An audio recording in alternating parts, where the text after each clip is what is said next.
Hello, and welcome to the British Formula One Grand Prix podcast. No, that's not right either, is it? We're lapped down anyway, That's not and the name of the pod. we're talking about the British Grand Prix because it's this weekend. I tried to sound posh and British, and it didn't really work, did it? No, it was great for a little bit. Great for a Yeah, little bit. And then fluffed it went it. downhill when you forgot the name Damn of the it. podcast Oh that we're on. well, I'll tell you what. I'll try again next week. Yeah, why not? We'll give you I'll try another again go at next it. week. We'll give But you it another go. You've got the is, summer it break is. to work it out. Yeah, we'll figure that out. But it is the Grand Prix weekend. And that's good. It's exciting. I love it. I think many people love it. I don't know if you love it, but it's so good. And it's going to be sunny. It's going to be dry. Although there is a chance, isn't there, of Sunday of a little bit of like thunderstormery type shithousery again, which is probably cloud seeding by the British government and Keir Starmer to make the British Grand Prix more exciting. But we're in it. We are We in love it. it. We're back. We're in it. Again. We'll love it. We're back. We should say as well, Dan is on the road today for those of you not seeing the video version of the pod. So if he sounds slightly less good than he usually does, or if he sounds like a robot at any point, that's why. Apologies for that. He's a busy boy. He gets around. He's got his own race calendar to get through over the summer. I wish it was that exciting. Yeah, So you said just before, we'll dive straight into Silverstone and the British Grand Prix, I think. Because are we the 75th or 70th British Grand Prix? Has there always been a British Grand Prix? I think there's always been a British Grand Prix. It feels like there should have been. There was definitely one at the start, wasn't there? Yeah, I feel like they're doing some business on it being an anniversary year. Because we've got a special safety car for that. Just because, Yeah, obviously, why would you not do a special livery on a safety car? It's what We've got some more Formula paint One chat. Yeah. Exactly. We've got some more paint chat to come. We've got some Percy Pig chat to come, which is the bit that you should really be hanging around for. Yeah. But we'll start with some general British Grand Prix chat, because you said to me during the week, and you said to me before we started recording, that you have a feeling, and you're definitely not biased towards it, that Silverstone might be the best race weekend, all considered, of the year. Now, I have a not contrarian stance on this. I just have a different, I approach it from a different run-up. So I'll let you run first. I'll let you present your case. Thank you, sir. And I will choose to... You also said during the week, we're not arguing off on the podcast. We have too many similar opinions. So I might just be contrarian today for the sake of it. Hit me. Hit me with Silverstone. Well, thank you, ladies and gentlemen of the Jura. I'll caveat it to start with, and I will say, firstly, I'll say I'm not coming at this off the long run as a Britisher. Like, I don't necessarily think I'm looking at this because I have kind of Union Jack tinted glasses on. We get enough comments on TikTok already about why we've just got two British opinions on every situation, despite the fact that I'm Australian and you're from somewhere in Europe. Yes, precisely. But and I will caveat again and say we obviously both live in the UK, and therefore the broadcaster that we get to watch and enjoy are traditionally British. Sky Sports F1 is a British organisation. But I think the thing is, and it isn't necessarily the on-track stuff that kind of makes it feel like the best weekend, but it feels like, to me anyway, that we get so much more access to drivers, teams, people of interest, features, games, social media content, the whole shebang. It feels like with Silverstone that we just get more of it. Now, there's obviously almost nine of the 10 teams, I think, are based within a hat's throw of the Grand Prix circuit, which assists that. A lot of the drivers are British, which obviously assists that. They have their own fans that they want to appease and support, and therefore give more time to it. It's a home race for drivers, a home race for teams. It's a home race for a lot of the staff. So I think that's possibly where it starts to feel a bit warm and fuzzy for a lot of people. But I think that's it for me. I think it's just a case of, it just feels like every time Silverstone rolls around, we just get more than what we get on the other weekends. Interesting. I wonder whether, and we talked about it a little bit for the Canadian Grand Prix, I guess, where we said we never see a Lance Stroll feature, and we wondered if that was just because it doesn't make it to us and it does exist somewhere. Yeah, I do wonder if how much of that is maybe algorithms feeding, local content, or so, because I don't see a huge amount of, for a bloke that's very plugged into F1, I don't see a lot of F1 broadcast that isn't either sort of pushed to me in a feed on social. I'm not great for following people, to be honest. I kind of let the algorithms do their work, and they seem to do a good job of it. I don't follow a lot of people, so the stuff that finds me it finds me. And then I don't really watch any TV apart from the actual sessions that I want. So I'm separated from it slightly, but even then I could agree that I feel like I've already seen more bits this weekend. I think the fact that, and we might touch on it a little bit later, like Williams have done a whole bunch of stuff. They're going to Lords and they're playing cricket with Freddie Flintoff and all the rest of it. That probably feels a lot more easier to achieve because you've not lost a day of travel. And I think that could be a decent part of it. I don't know if we talked on the pod before that I did, go through the processes of getting into, it was actually with Williams doing some F1 media work in-house as socials, and was talking to them through the interview process about the turnaround times and what that schedule looks like for a flyaway weekend. And it's not fun, and I don't envy them. And I don't know how much time they actually would get to do stuff. So I think that's where a lot of it comes from. I think that point of them being based here, I think does make a huge difference. That's a whole day, if not 2 days, that they've now got to go to Lords to eat scones and dick about. And I think that rolls really nicely into probably what is my big talking point of the weekend. Percy Pigs everywhere. I have seen so much Percy Pig content. Primarily because, from my research, Percy Pig is Ollie Behrman's press officer this weekend, and I've loved nothing more in F1 this year. That man has, and I say man now because he's like 18 in a minute or something like that, has become such a 12-year-old boy turning up. There was a video of him like turning up to the paddock without his paddock pass because, of course, seeing Percy Pig on the other side of the barriers and nearly vaulting them to run over and kiss the snout of Percy Pig. I don't know how that comes up. I don't know who at M&S or the Percy Pig Corporation or Haas F1 goes, here's an idea. Get the big Percy Pig mascot costume, follow Ollie Behrman around for the entire Grand Prix, stick him in every situation possible.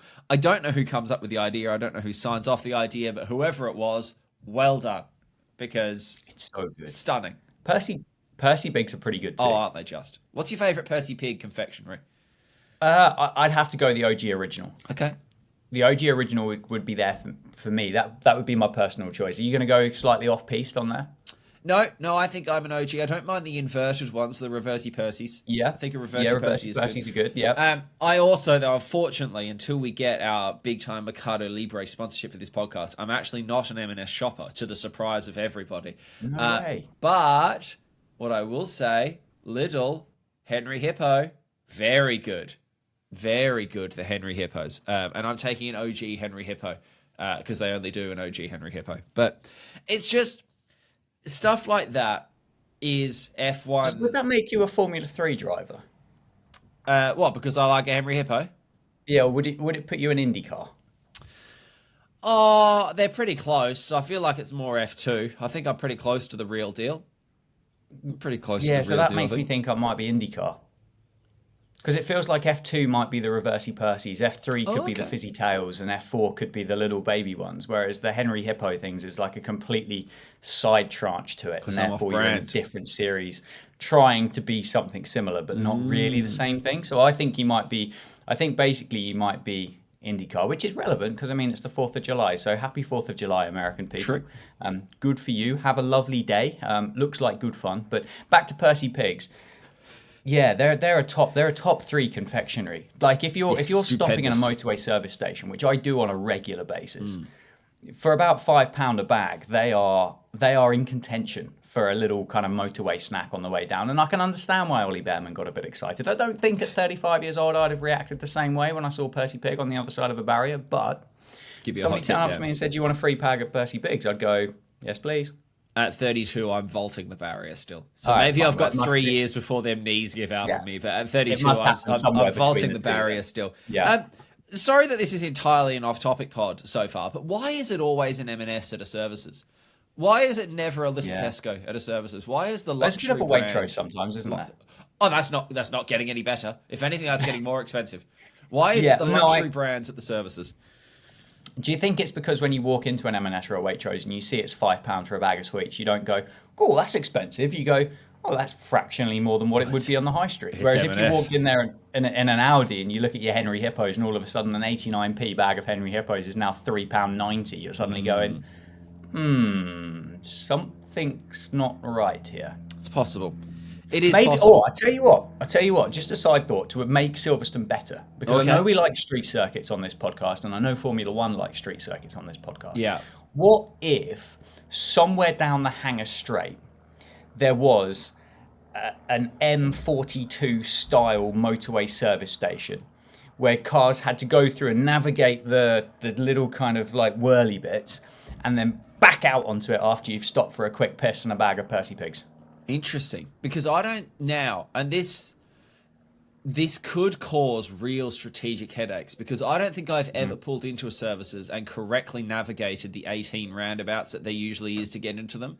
So I think Ferrari are definitely going the wrong way, because Ferrari are telling Hamilton he needs to go exit 2 on this roundabout when actually it's the next roundabout. And Hamilton will tell him, I've done this before, lads. I know where I'm going. They'll say, no.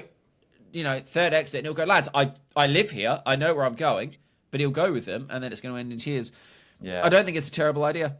It's no worse than a lot of the other ideas that F1 have come up with recently. Good.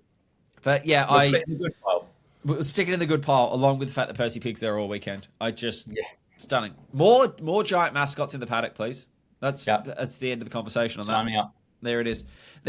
Right, should we do a little bit of paint chat? It's what we're best at. Most qualified. We'll start with vehicular paint chat. McLaren have kind of chromed it up again. And again, I'm kind of whelmed, I think, with what they've done. Yeah. I think they've done a better job than what the last time they did when they told us they were bringing chrome back. And you looked at it and you went, oh, it's there. I can see it now. Oh, that's the chrome that you've been buzzing about. It's not that anymore, is it? It is quite shiny now. It's still not. Do you know, it's one of those things. It's a movie remake, isn't it? Like Home Alone was amazing. And progressively, Home Alone through this franchise got progressively worse and got more and more ridiculous and stupid and less enjoyable as the series went on. It's the same with all of it. Toy Story, Beethoven, Bad Boys, Harry Potter. I've never really watched the Harry Potter film, but it's the same with all of those franchises, that they progressively get worse because they run out of ideas. And I think this is what's happening with McLaren. You had such an iconic scheme in those late 2000s with the Vodafone, with that chrome paint, and it wasn't a sponsor chrome, was it? It was a chrome because they thought, fuck, this looks cool, we want more of this. Whereas now it's like, oh yeah, look what we can do, we can go back in time, and well, actually we're just gonna like kind of deep throat Google for a bit and get a bit more cash out of them. It is definitely better than last year's one, but it feels a little bit to me like a work pizza party. Where, like, yes, some pizza is better than no pizza. Even if that pizza is average, I would still prefer some pizza. So in that way, this year's livery is still some pizza. And maybe we've got an extra pizza compared to last year. But as you say, if I look at pictures, and I'm not a big old school F1 boy, but I can still look at the old school chrome livery and go, that looks better than this new version of, because they whole-assed it previously, and they're sort of, it feels box ticky almost, like the work pizza party of how great are we? You guys love working here. We had pizza that one time. Remember? How good was that? Also, we're laying half of you off. Like, it's that's what it is for me. But hey, you know what? Fine. At least they've done one, and they're moving in the right direction, and it's not it's not a non-pretty livery. It's a pretty livery. They're probably doomed with that livery. I think. Like, are they ever going to be able to make a chrome livery that people universally love, approve of, think is bang on? I don't know if it's possible anymore.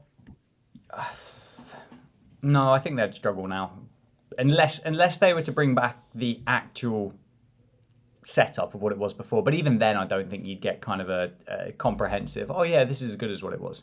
Yeah. So I agree. Yeah, I think it's going to be a tough sell. Yeah. To the point that you think, Stop trying. But well, I don't want to say stop trying because I like a special livery and a chrome car is objectively cool. Like, but do they need to try and stop replicating it and start finding ways to make a chrome car that isn't just chrome? I don't know. Look, we can read between the lines here, can't we? Can we? If they weren't sponsored by Google, that livery wouldn't be there. Ooh, interesting. That's an absolute statement of fact. They have that massive sponsorship with Google and Chrome. The fact that their hubcaps are that, they've got Chrome logos all over the car in every possible angle that you could possibly wish to find.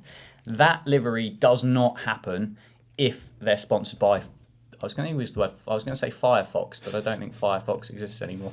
Yeah, it does. Yeah, Firefox. There you go. Safari. That's an interesting take. And Wouldn't happen. I don't know. Oh, I'm torn. It certainly makes it easier, but I think McLaren must know that they've got that, say, the Lion Bart kind of livery that they can roll out. Anytime that they need some goodwill, they can roll a chrome livery out. And I feel like they would do it even without. I think it makes life easier because it says chrome on the side of it. But I feel like it's the kind of thing that they would do anyway, just not every year. I think we would still see chrome special edition liveries, but I think they would be more for birthdays and Christmas. I disagree, but interesting. We're going to have a lot less to say about the V-Carb one. The V-Carb livery is just aggressively meh for me. Yeah, it's fine. It's got a bunch of doodles on it. They look a bit like butts. It's got a lot of bums on it. It's a big bum livery. F1 teams seems to have this fascination with using these doodle-based designers, artists, and just covering the car in black squiggly lines and going, how sick's that? And it's like, not really that sick. Like, on track, it's probably just going to look white because they're relatively thin lines, and I think they probably just disappear. And it's just, it's fine. It's not terrible. It looks okay. I'm going to forget it's there. And then on Sunday, they're going to be on the grid and I'll go, oh, yeah, that's right. They were doing a squiggly, weren't they? It was the team that never really needed a special livery. Or all special liveries. Yeah. Yeah. Generally speaking, it was a team that doesn't really or never really needed them. Where others felt like you had an opportunity to show a bit of personality. I think V-Carb went all out for the personality on day one, didn't they, for that car launch at F1 75? And they gave us kind of what a lot of people wanted. They wanted a car with a bit of difference. They wanted it to stand out. They wanted it to look nice, and it did. And they don't need to do those they don't need those things to make them stand out. They already do.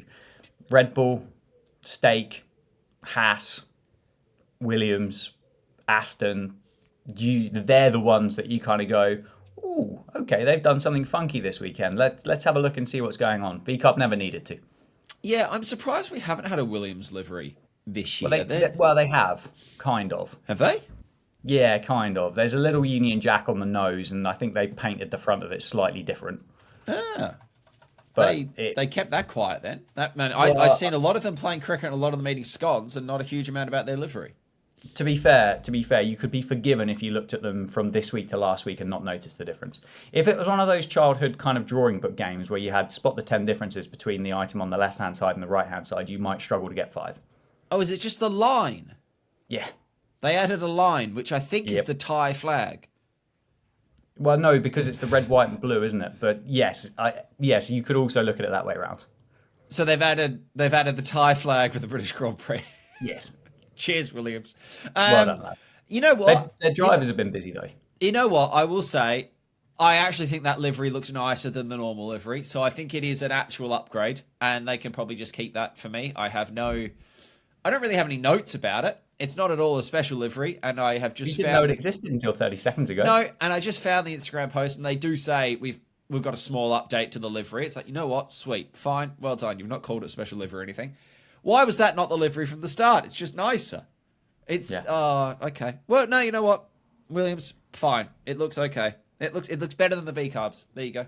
I'll say that. I prefer it to the V-Carbs. I'll take it. Good on you. Right, we probably can't go through the pod this week, and we did touch on it last week. Max and Mercedes and Kimi and George and Toto and Christian and the whole big family soap opera drama that is continuing to, I say unravel. Nothing's happened.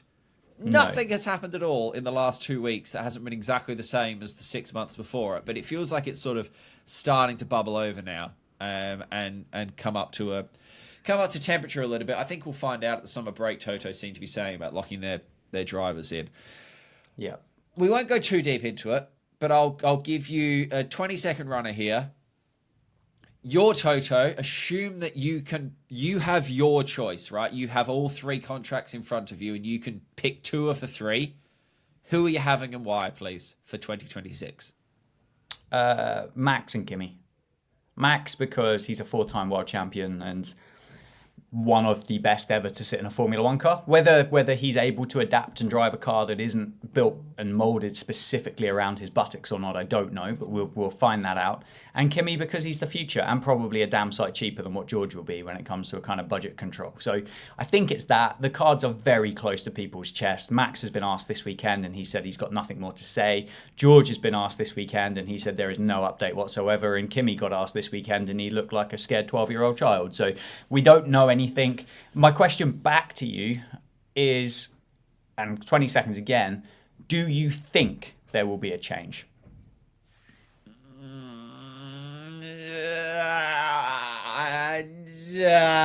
No. No, I don't. Okay. And I say that because either, and it's the Checo theory. No, I think Max likes shit stirring too much. That there's a great chance that Max is just bedded in. I think George seems too comfortable. And I know Checo was very comfortable right up until the point that they said, hey, Checo, have you got 5 minutes for a chat? But he doesn't seem like he's rolling out PR lines to me. And this will age poorly because we'll put this podcast out and half an hour later they'll announce it or something. But he just seems like a man that's very content. And I think Toto saying we'll announce it over summer break, he doesn't have the ability to do that if there's another organisation involved. Having done my fair share of transfer and loan and signing announcements and whatever when there are multiple teams and whatever involved, you don't get to do teasers about timelines, or you never do, even if you wanted to tease it, because a bit like a house chain, it could always fall down on the other side and you don't want to have teased something until you either know it's happening or you're in full control of it. So I think they stick with them. I think it's almost right to stick with them. George is not the same level of driver as Max, but a little bit like Zach Brown came out on a radio interview this week and someone said, like, Max knocks on your door and says, I'll come drive for you. We having him. And he said, no, I'm happy with my guys. People call that bullshit. I actually think that's entirely true and valid. And I think if I'm Zach Brown, I'm sticking with Lando and Oscar. I don't need to rock that boat. I think so. So, yeah, I think it stays as it is. I think George can win you a WDC. I think he definitely, World Drivers title. I think he can do that. I think he can win you a Constructors as well. And I think ultimately the big question is do you want to deal with the baggage that comes along with Max Verstappen? And there is some of it. I don't think it doesn't matter who you are. It can be positive or negative. You can look at that as whichever way you like. But there is definitely some associated baggage that comes along with Max Verstappen, and it's whether you want to deal with that as an organisation. And that possibly is the biggest obstacle or the biggest elephant in the room when it comes to kind of having those internal discussions about what you do and don't want to do. Yeah, I think maybe something that slightly gets overlooked by a lot of people as well, and if I use a Formula One analogy for it, they keep talking about clean air is king, right? And if we consider that we're coming into a heavy period of dirty air in 26, brand new cars, there's value, I think, in having calm waters and clear air, of having the same 2 blokes there that were there last year. And it's not even bringing in a new driver. It's not like it would be Kimi's first year next year or whatever. Like, if you're bringing in a Max Verstappen, that's going to cause waves in one way or another. It's going to put pressure on media duties. It's going to be putting, pressure on all sorts of things. It's going to be pressure on how you work with that person. Do they want changes to the car and whatever? I just feel like it's easier for everyone. Playing percentages, keep things as they are. What I will say, though, and I like to be bold and tinfoily. Not tinfoily this time round. I'm just going off the fucking rails here this time, right? We've got the chance to do the funniest thing if we need to, right? Max leaves Red Bull, goes to Mercedes. Mercedes go, I can't decide between these two drivers. So you know what? I'm going to bin you both off. Who's unhappy at Ferrari at the minute, having made his big move? And who knows what the grass looks like on the other side of the fence? Get my boy back. Here comes Lewis, back into black overalls again. And now we've got a Lewis Hamilton, Max Verstappen, Mercedes teammate pairing for 2026. Thoughts? It'd be fun, wouldn't it? Be I fun, thought you were going to wouldn't go Max and George. I thought you were going to go Max and George to start with when you started on that run. But no, yeah, Max and Lewis, that could be a fun little kind of combination there, couldn't it? And I don't know. Maybe you can't rule it out. Maybe you can't. But look, I must admit, and without kind of letting you guys peek behind the curtains, I am struggling with this upload at the minute. It's on 18%, and I feel like we might need to be kind of wrapping this up fairly sharpish. So I don't know if we want to spin the wheel quickly and wish everybody a good and fun British Grand Prix for the weekend. Let's spin some wheels. Right. Is it you up first this week? I think it's you, sir. Here we go then. Right. Our Random World Championship, which I lead at the minute, coming to the British Grand Prix. My first driver. That's not a good section of the wheel to be in. It's Lance Stroll. Fuck me in the eyes. Okay. Right. Well, that's not great. That's not a great start. No, you want to go strong in your first 2 weeks now. Yes. No. Maybe he's comfortable. Maybe it's calm waters, Maybe that's what it is. Some catching up to do. Here comes Percy. I'm going to... You got Percy. Okay. I am going to require some help here, AB, because I am very delayed now. But I'll take Percy Pigs. Yeah, okay. Yeah, you've got Ollie Behrman. You've got Ollie Behrman in with you. So Wonderful. I'm starting with Stroll. You're starting with Behrman. So we've got two rookies to fill our teams to start with. Right, let's have... a little shuffle back. Right, my second driver. Great Canadian Formula One driver. Oh, this is a... No, don't give me double Aston. Oh, God. Right, okay. I'm wearing green all weekend. I am entirely reliant. Yes. Hey, they're a British icon. They're a British icon. Do you know... I've always looked at you and thought, you look a lot like Lawrence Stroll. Yeah, I've got the tan. I've got the high trouser waistline. I've got the money. So the accent, fair enough. Right, so I'm all Aston Martin this weekend. That's not boding well for me. You, on the other hand, it's not a great weekend all round because you've got Pierre Gasly. So I don't see a huge change to the league table following the British Grand Prix. As soon as I got double Aston, that was a chance for you to make some moves here with even one good driver. And you didn't bother. So, no. Hey-ho. I think we're both hoping for rain. Yeah, mix it up. Why not? See what happens. Yeah. Right then. Right. Gang, we're going to leave it there because Tad's hotel internet may or may not manage to upload this before lights out at the British Grand Prix. So I'll say it for him. If you want to go see what he's doing while he's out and about at Dan Jads on various social platforms, you can actually see him in my living room playing some VR cricket, the video that came out relatively recently. So if you want to see my living room, peek behind the curtain, you can go and do that. Come and see me play games on twitch.tv/heylook, it's Alex at some point, Lapdownpod on various other platforms. You can email lapdownpod@gmail.com. Leave us a review, share it with someone else, send us an email, all those good things. We'll see you after Britain. Goodbye.